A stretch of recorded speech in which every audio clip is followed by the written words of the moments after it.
Today we're going to teach you how to build a PC for $1,000 that will play 1440p, has an amazing upgrade path, and we think one of the best bang for bucks out there. But first, a word from today's sponsor. Are you looking to buy some of the parts from this video at a great price? Then today's sponsor, Jawa.gg, has you covered with some of the best deals on the market. Jawa has an individually curated group of verified sellers that are selling components and even full builds at some of the best prices on the internet. Jawa.gg not only has a ton of sellers listing graphics cards at really affordable prices, but Jawa will also purchase GPUs directly from customers to make it the easiest possible solution for selling a GPU. And if you're one of the many gamers who bought new PCs over the holidays, you can offload your old PC on Jawa.gg to make some money back. If you're interested in joining the best marketplace to sell and buy gaming gear, check out Jawa.gg today, or you can head over to sell.jawa.gg/GPU to get started on selling your GPU today. Big thanks again to Jawa for sponsoring today's video. Now, let's get back to it. So don't worry guys, this is going to be a lot easier than you might think it is. So we're going to break down each part and what it's going to do inside of this build, and then we're going to put it together step by step. It's going to be really easy, just follow along. For the CPU, we have an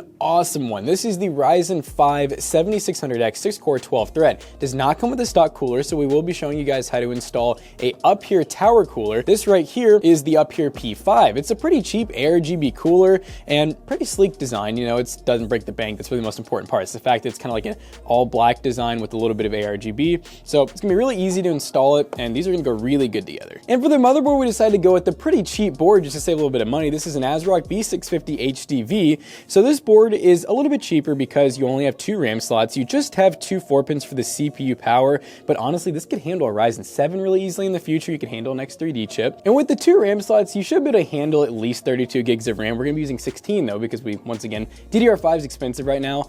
You can easily upgrade in the future and just sell the other sticks or use them in a different system, but it's a decent board for the price. And speaking of those 2 RAM slots, we got 2 sticks of RAM. This is some TeamGroup T-Force Delta DDR5, 16 gigs total, so it is dual channel, and it's 5200 megahertz. You can go up to 6000 if you want, but honestly, DDR5 is already really freaking fast compared to DDR4, and we just got plain black RAM, so we don't have to worry about setting much of RGB stuff up. For the SSD, we had to go Gen 4 because we have DDR5, we have latest and greatest, so Gen 4 is just an essential, and they're so cheap right now. This is a TeamGroup drive. It's an MP44 Gen 4, 1 terabyte total storage space. We love these because they're so easy just to plop right into the motherboard, as you'll see soon. For the graphics card, we have a very nice looking card. This is the RX 7600 from AMD. There is an XT out now too, if you guys want to look that up, but this is a 3-fan variant because I wanted to fill this case up nicely. We have a micro HX case, but I wanted to make sure that the GPU goes almost to the end, and this card performs similar to something like a 6700 or 6750 XT with less power, but you still have the 8 gigs of VRAM, and in theory,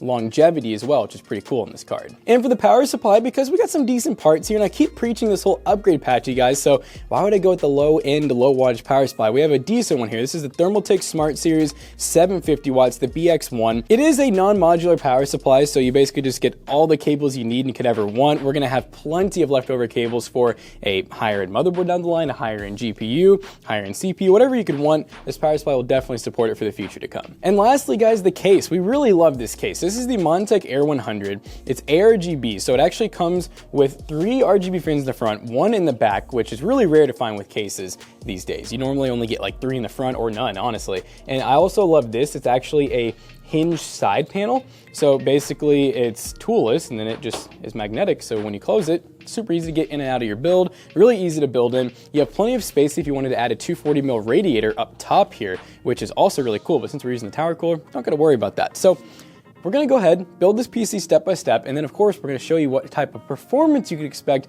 once the build is done. Let's go ahead and get started.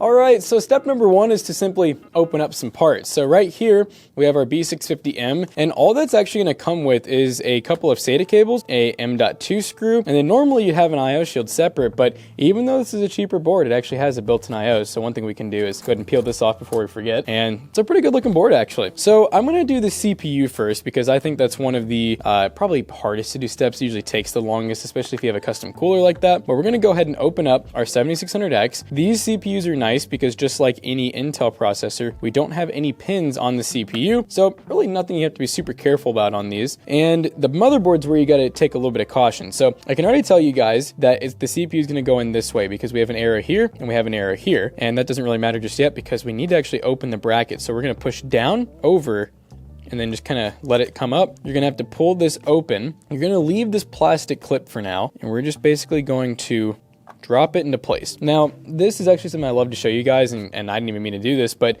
it's actually, I think, up a little bit on the lip here. So what I'm gonna do, just nudge it. So you don't want to ever push down on these CPUs. If anything, you want to kind of just use your fingers, you know, poke it side to side to get it into place. And so now you're going to basically drop this back down. It should lay almost flush to where this can go over top of it. And then you're just going to push down. Sometimes you have to kind of help it out a little bit. That thing looked like it was going to fly. And you are going to have to use a lot of pressure. These things really need to be held down very tightly to make good contact with the pins. So don't be scared. Get that latch back down. And now we're ready to put the cooler on.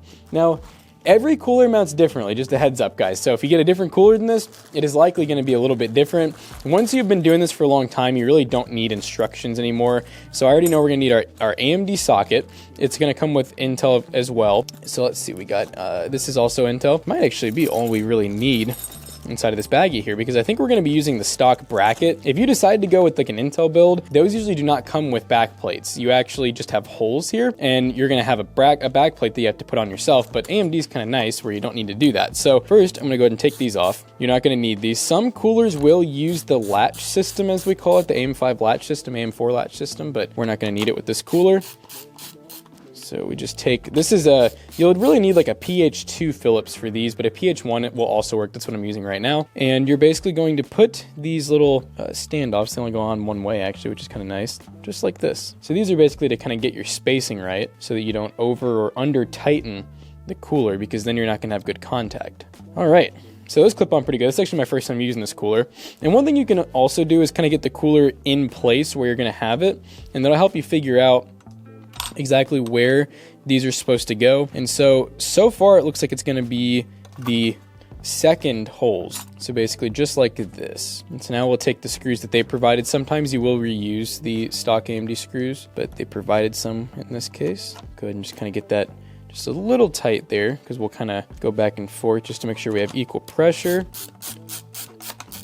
All right, let's go and do the same thing on the other side here. It's always a good idea though to kind of just you know, hand mount your cooler first, because then you can really figure out exactly how it's going to go on without having to, you know, fully read instructions, and also not having to redo this step multiple times because you got it in the wrong spot. Now, sometimes your cooler will have, I think this one actually didn't, I think I may have taken it off. It'll have this warning logo on it saying to remove. They do that just to make sure that this doesn't get all scratched up, because the smoother the surface is, the better it's going to be at transferring heat. We got the sticker removed. We're going to go ahead and take our thermal paste. Now would be a good time to make sure your cooler one more time maybe lines up with the screws and everything. So I'll do that right after I open this paste, because I very often do put these on not perfectly. So it looks like we're good. We're lining up with both screws, and we're going to have the fan facing this way, because that's going to cause the air to come out and through the back of the case as exhaust. So the Ryzen CPUs are kind of interesting because they are kind of square, but you do have a good amount of surface area. So I like to kind of do like a diagonal, and we're always going to use the stock thermal paste. We'll see how well the temps are on it. I like to do like diagonal, and then sometimes like in opposite corners, just a little bit extra. Because especially these coolers that have a little bit of gap in between each of the heat pipes, you're going to get a little bit of waste on the thermal paste in those. So now we got thermal paste on. We're just going to gently go ahead and kind of hand tighten these to start. Oh, here it is. Yeah, they gave us a really tall screwdriver. Oh, wow. Like not really the right size. It's like a really size. I mean, it's like a PH1, and these are definitely PH2, but hey, you know what? Can't complain about a free screwdriver, I guess. You want to make sure that this goes on all the way. And this will bottom out, so you don't need to like, you know, tighten it to like a certain torque spec. It'll automatically bottom out once it's tight. And then you just kind of go a little bit further on the hand tight scale. And whenever a cooler is mounted well, you should be able to kind of like look in there. It might be kind of hard for Jonah to see, but you should not see in between the CPU and the cooler. And you should also be able to pick up the cooler. A stock cooler is the same deal. I always tell people at PC Bros, hey, when you're done building, make sure you can wiggle your board around, because if you can't, that probably means you didn't install the cooler right. So now that you have your CPU cooler installed, you're going to go ahead and take your single fan header. Now, if you buy an ARGB version of this, you're gonna have two headers. You're gonna have an ARGB header and your 4-pin fan. But in this case, we just have the fan. I like to keep it simple like that. We have a 4-pin header. We have a 4-pin connector right on CPU fan 1. You can go ahead and just basically take this and kind of pre-cable manage it. You can go ahead and get it kind of creased out so that it will go behind the board once you put it in the case. And now we're gonna go ahead and install the RAM. And luckily, a lot of times you have to take the fans off of these. We didn't have to do that with this cooler, so it's a cool design. let's go ahead and go on to the RAM now. So a lot of times when you do these like nicer boards or full ATX boards, you'll have 4 RAM slots. In this case, we only have 2, and we only have 2 sticks of RAM. So this is really simple. We don't need to worry about figuring out which slot it needs to go into. We just fill both slots. So this is the case where one of these is a latch, the other side is fixed. So I usually like to kind of get the fixed side down first, like that. And then the latch side will kind of follow with it. And then there is a notch, so you want to make sure you line up. Normally, well, always with RAM, you can't really put it in backwards, and you can't really swap from DDR3 to DDR4 to DDR5. The boards are designed, slotted, to specifically fit each kind. So you want to make sure that these go in on their own. You notice how I didn't get the RAM in and then push it up. If you get the RAM in and then have to push that latch up, your RAM will not work, I promise you that. You should have to put a lot of force down to get your RAM seated, and these should be nice and flush. Everything looks really good on that. So now that we have our cooler and our RAM installed, the next step is pretty easy. We're going to install the M.2. You will need a PH1 for this. So that's going to be the smaller version of the typical Philips you have in your household, and a PH2 will literally not fit. So we're going to go ahead. We are going to have 2 screws to remove. And this is pretty much universal for most M.2. Some of these boards don't even have an M.2 cover. This is basically like a little heat sink. It'll help your Gen 4 SSDs run a little bit cooler because those tend to get kind of hot. And so the first thing we're going to do is go ahead and remove this before we forget, because it's very easy to forget stuff. We'll put that off to the side. We're now going to grab our MP44. It is slotted just like the RAM. You can only put it in one way. And that is just like that. So it goes in at an angle. It's not going to go straight into the board like you might think it would. So it's going to sit like this until we push it down.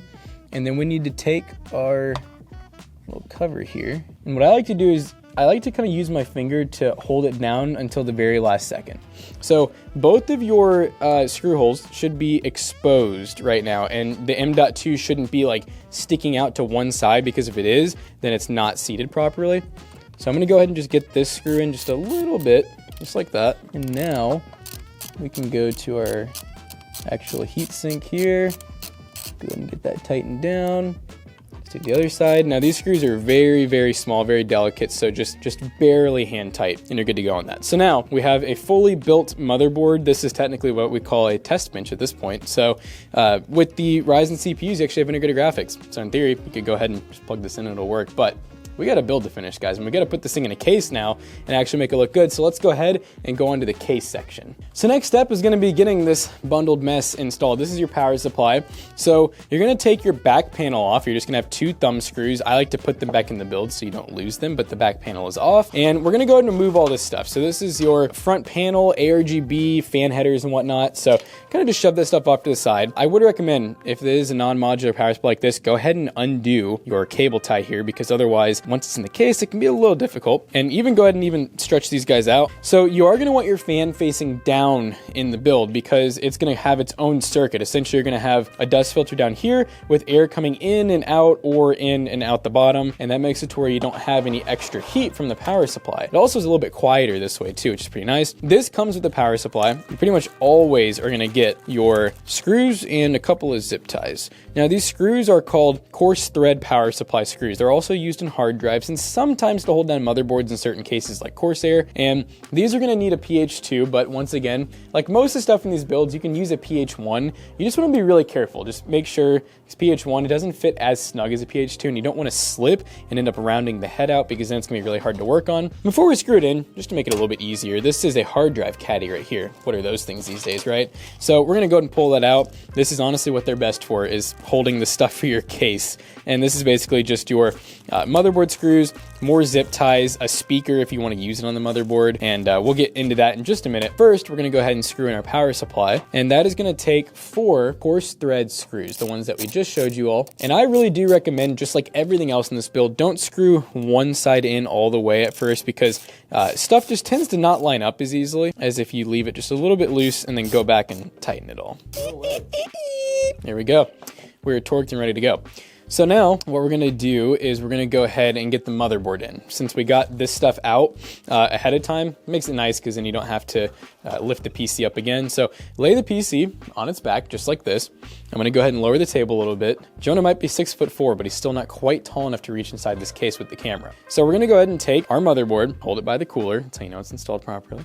And then you are gonna wanna kind of get these cables out of the way. I can't tell you how many times we've accidentally built a PC, and these fan cables here, they very easily like to get pinched in the I/O area, which causes the board to be hard to screw in, and typically it's gonna cover ports, which is kind of annoying. You might be missing out on your USB port. Let's go ahead and open up that bag of goodies. And this case, if I remember correctly, is gonna be fine thread screws, so the opposite of the coarse thread. So once again, coarse thread screw. I'm getting into the light for you guys.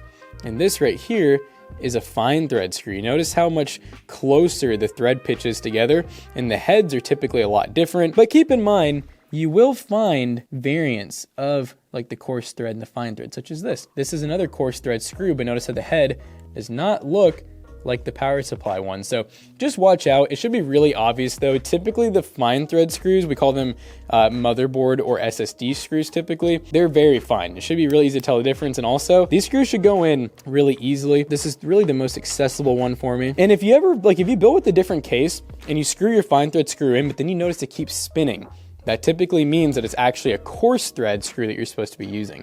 Now, this is a good time to make sure you don't have any extra standoffs as well. I can just see that we have every hole available. There is a standoff or a riser to actually screw the board in, so I'm not worried about having any extra standoffs. But if you ever do and they're on the back of the board, you may get shorting or other random issues with your PC. When you screw these in, once again guys, not super tight. These technically call for a PH2 as well as the power supply screws, but PH1 will work just fine, especially because you're barely tightening these things. You tighten them too much, you're gonna end up actually breaking through the silicone which the board is made out of. These are always the tough ones to get to, probably even tougher to film. That looks pretty good. I'm already liking the sleek black design, and I'm really liking the tolerances so far. Look at this cooler. It is barely going to fit under the glass, but it will within a few millimeters. And that graphics card, which is gonna fill the build up really nicely, that's gonna look pretty good. This is now the time of plugging things in. And this is really where most people, I would say, struggle. Usually plug things in wrong or just don't exactly know where to plug things in at all. Once you build a few PCs, it literally becomes second nature. But if this is your first build, if you follow along, it really won't be too bad at all. And this is a little tough because normally I got an assistant. We got double cameras set up. So I think I'm gonna have Jonah actually help me with this one. We'll probably have one camera on a tripod, one in the back. We're gonna make it so simple for you guys. Just keep following along. All right, guys, we have lovely assistant Jonah here to help us out. And hello. By the way, this is not something that you actually need two people for. It's just for filming purposes, a heck of a lot easier. So the first thing I'm gonna do is, I don't like this power supply nest jungle going on here, so I'm basically just kind of untangling things because I promise it'll make cable management a lot easier and also gives you more slack on the cable. So now, look at that. Look how much freaking length we got on the 24 pin.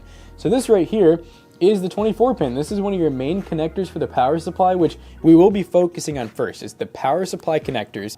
Really every single motherboard on the market these days is going to have the 24 pin right in this area here. So carefully just get that through the grommet there. And now it is in Jonah's hands to plug in. All right, guys, so we have the 24 pin right here, and we're gonna have a little clip on the side, and you're gonna wanna match that up with the spot of this 24 pin that has like a little rivet, or I guess like little clip spot, and you're just gonna kind of give it a nice push in. And you really gotta push. You gotta really push, Don't yeah. be scared.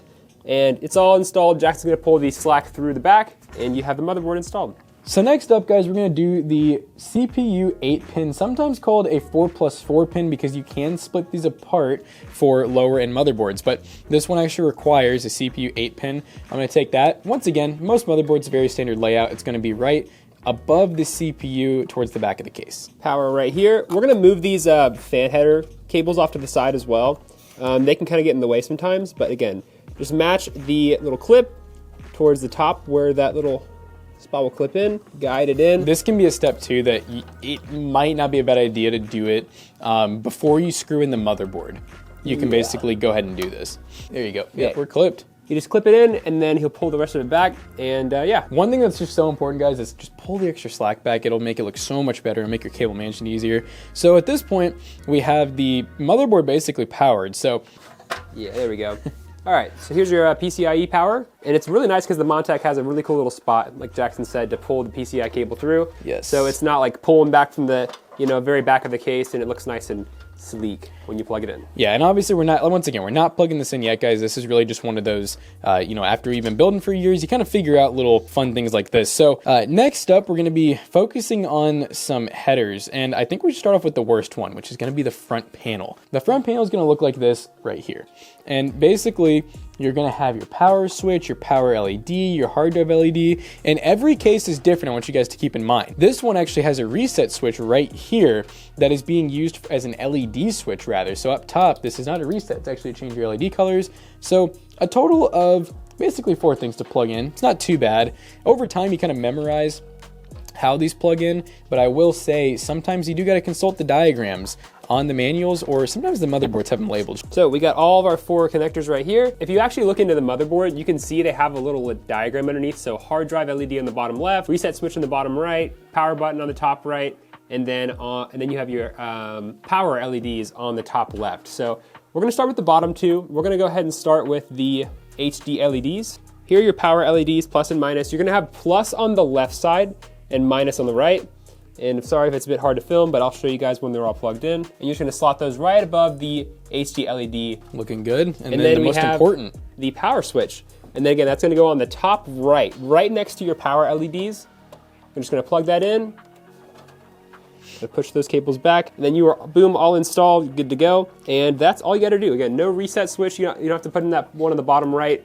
So just those 3 connectors there. And so next up, I think I'm gonna go to, we'll stay on the bottom actually, since we're already doing front panel. And that is going to be the USB 2, and it is gonna be labeled USB in this case. Now you are gonna have another header that's really similar. This right here is your HD audio, but we're gonna get to that in a second. So just don't get those confused. Really, you can't plug them in wrong anyways, because they have different pinouts, but USB 2 is typically always going to be near the front panel, but I think to make it a little cleaner, we'll probably run it right here. Perfect, yep. So you can see here we have a USB 5_6 and a USB 7_8. You can choose either one of these 2. I'm just gonna choose the one on the right side, closer to the front panel. And there's gonna be a missing pin here. I'm gonna show you guys, it'll focus. There's a missing pin there. Just match that up to the one on the motherboard that's missing as well, which is on the bottom right. So we're just gonna slot this in right here, and your USB 2 is plugged in. And now, HD audio, like I said, looks really similar, but it should be labeled, and if it's not labeled, it's gonna be missing a pin closer to the middle rather than the very end like USB 2 is. And that's usually always gonna be on the very end. Yep, right there, that looks good. Yep, so right there, the missing pin, you're gonna match that up to the very top. The missing pin's on the top right. So just kind of, and again, it's always in the corner here. So just go ahead and plug this in. Same as the USB 2, wiggle it in there and then push the slack through the back, and HD audio is plugged in. So this right here is your USB 3.0 connector. It's really hard to mistake. It's a gigantic connector. On top of that, it's typically gonna be blue right here. It is keyed, so it'll only plug in one way, and these are pins, just like the CPU, so be careful. You wanna make sure when you plug these in, you do have to use a good amount of force, but if it's not going in and it bends the pins, you're kind of out of luck. All right, guys, so here is the USB 3 clips on the end. You're just gonna match that up to where it opens up on the side. You're gonna push this in, and then again, you have to use a lot of force here. Sometimes it sounds a little crunchy, but you're just gonna have to push, and it'll click in nice and smoothly like that. I can go and kind of take some of the slack back. At this point, really, Jonah is just about good up front. We do have a fan header. So the case, sometimes these cases will have like hubs that take the ARGB and the fans. This one only has an ARGB hub. So this right here is what we like to call a fan splitter. And this one is actually a 1:4 splitter. So it is nice of Montech to already have these pre-plugged in and good to go.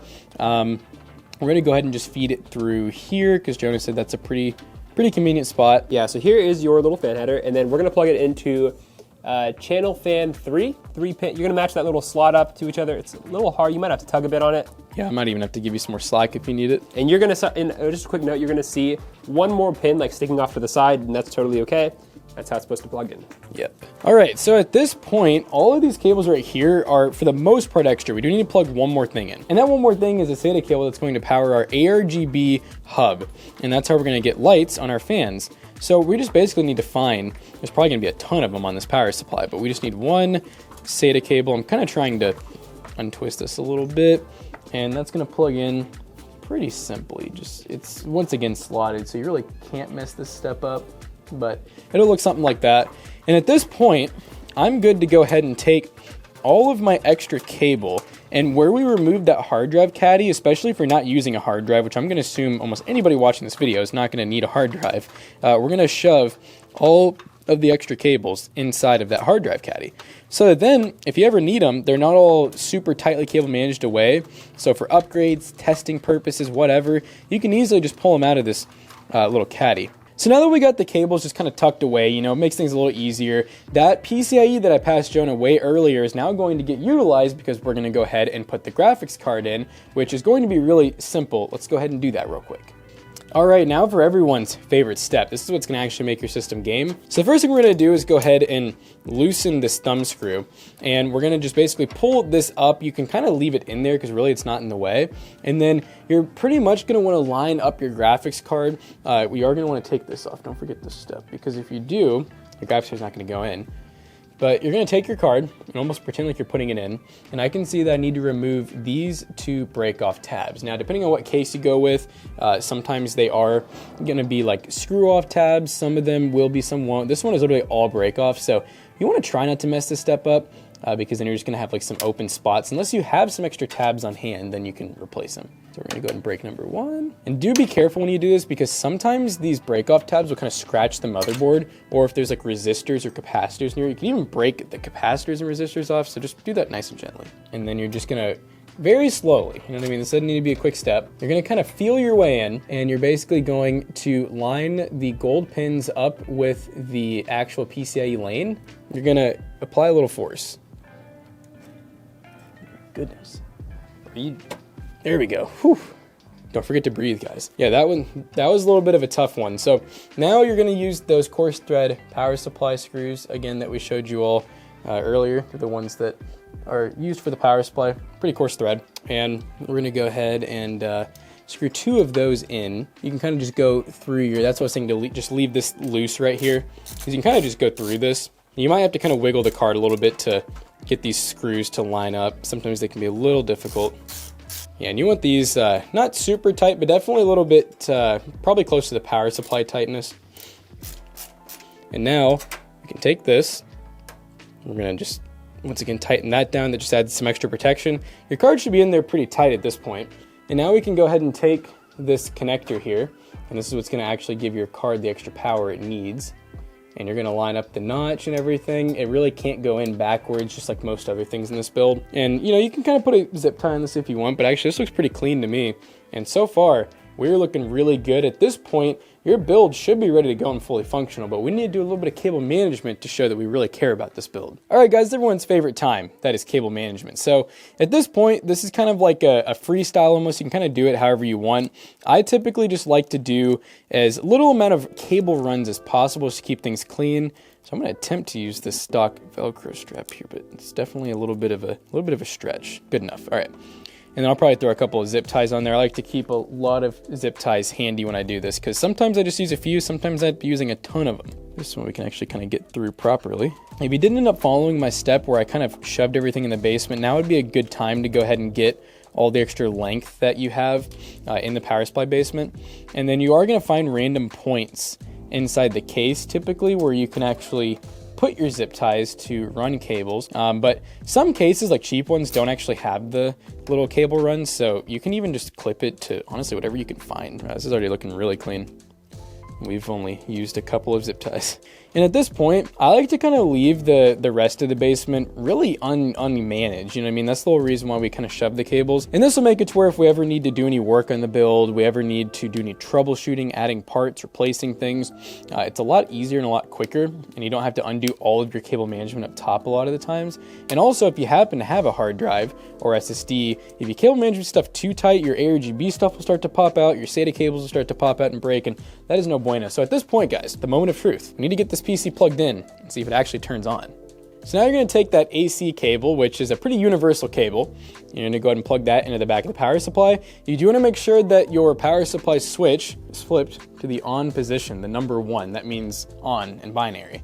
And now you should be able to press your power button, and that thing should just turn on just like that. And one little fun tip that we always like to show people, you actually have some LEDs on the motherboard down here, which you can kind of see. They're pretty freaking bright. And those LEDs are actually indicators. So like right now, for example, we're on DRAM and CPU. You want to give your PC a minute on first time boot up. It is often having to go through and test each part, basically see what's going on. It's probably just like, what the heck am I even doing right now? And the fans should ramp down eventually here. Those LEDs should start to change.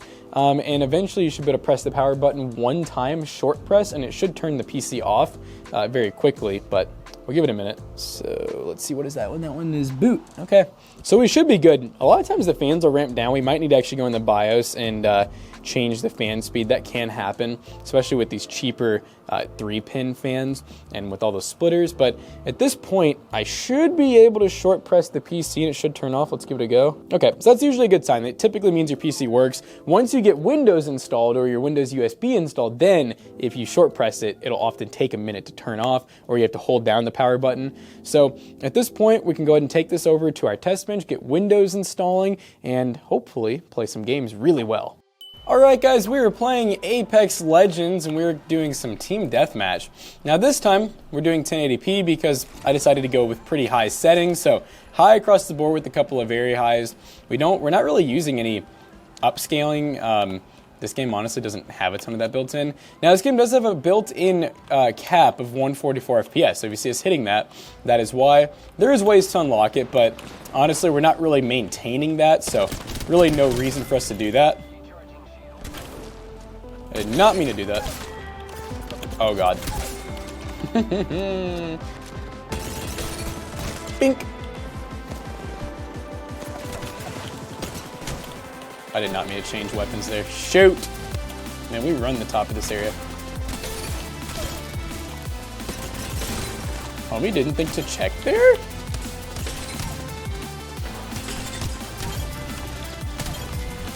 Yeah!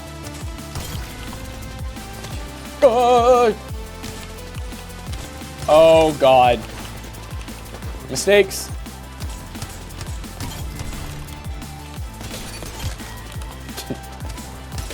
Quit running from me! No! That's not the punch button. Why do you run? Ah! Ah!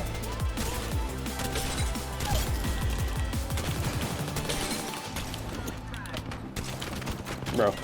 Thank you, teammate. When I'm we the champions. Well, Apex Legends. I mean, we're pretty much just, once we got everything rendered in, which you gotta let every game render stuff in usually, 144 FPS just pegged, and pretty low latency, and that was 1080p at basically like high and very high settings. So it's going to go into the next game. I think this PC's pretty dang good. All right, guys, we're playing Fortnite. I never thought I'd be saying this, and I decided to actually play some ranked no builds.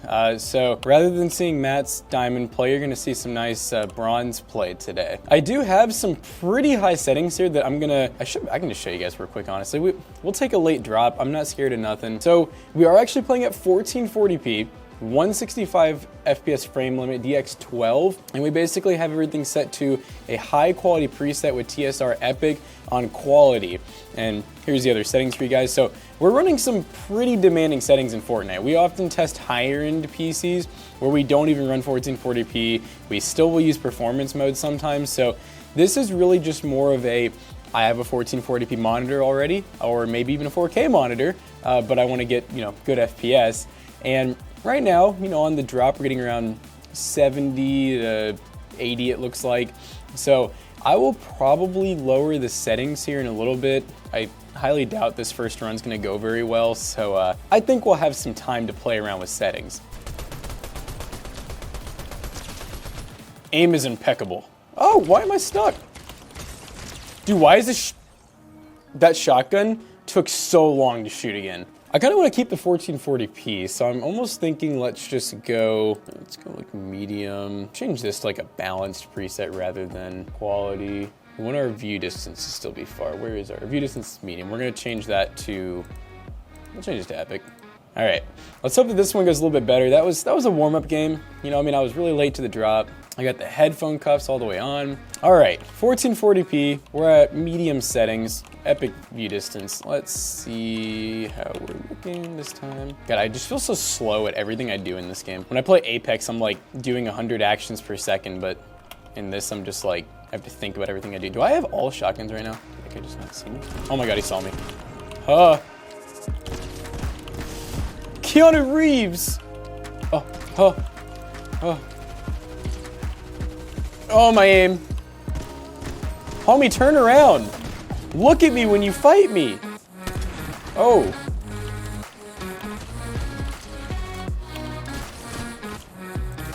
Why am I freaking reload? No. Oh my God, this is such a bot battle. I feel like I hear someone else coming up on us too. Get over here! All right, there we go. I don't know what this is for. How do I get out? They got in my car? Why are they not dying? I think they got out of their bike, shot me a couple times, and then got into my car, so it looked like they just disappeared. But anyways, Fortnite, 1440p, like medium high settings. If you just use some upscaling and stuff, it looks really good, and we're getting higher refresh rates. So I'm pretty proud of this PC so far.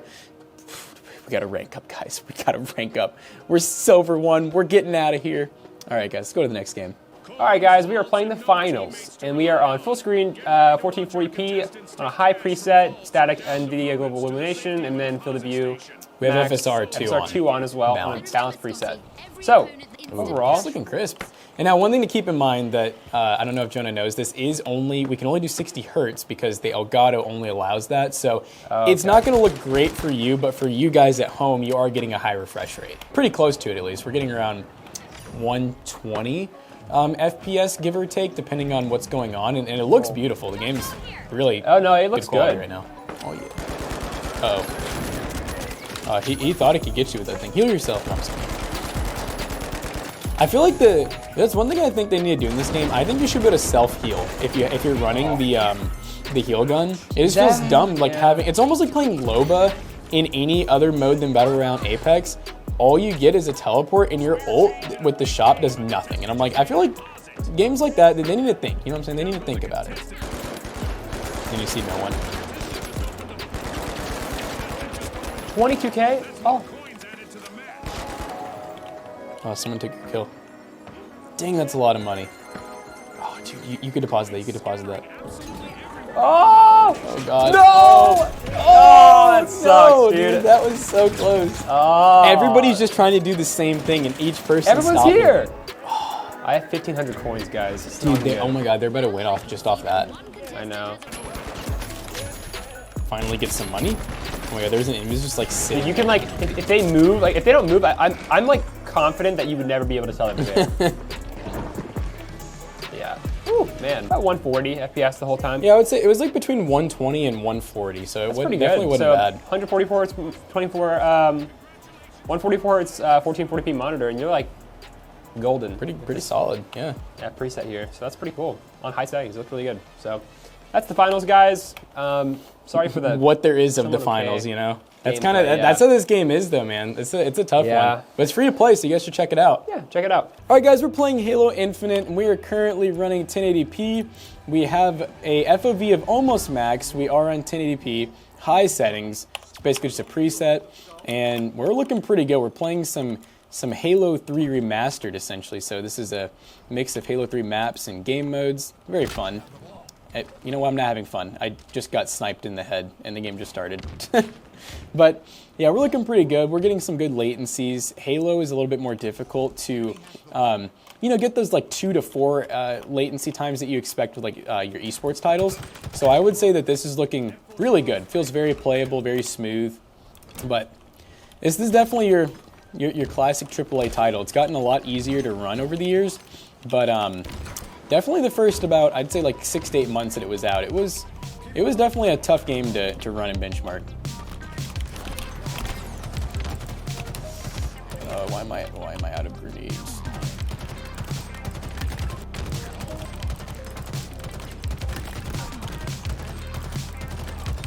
Woohoo! I can't believe that grenade didn't damage that guy.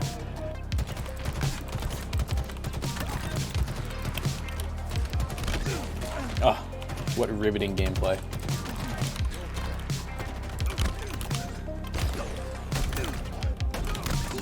Woo! Shot.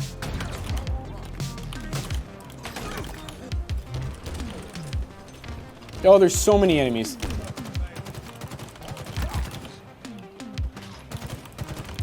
Bro, you cannot hit me, bro. You freaking suck. Man, this one's looking a little bit scary. Ooh. No!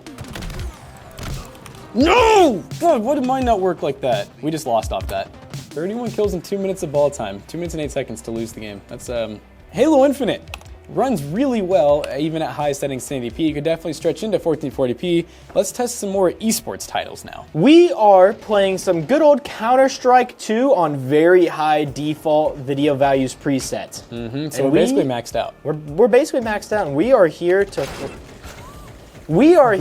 frag out. And this is 1080p, so we're not stretching into 1440p in this because we totally could, but I kind of just wanted to see if we could get over 144 FPS at high settings, and we were definitely doing that, very high settings. Is this your account? Is this the crosshair you always use? Yeah. What's wrong with sick, you? Isn't it? That's stock, bro.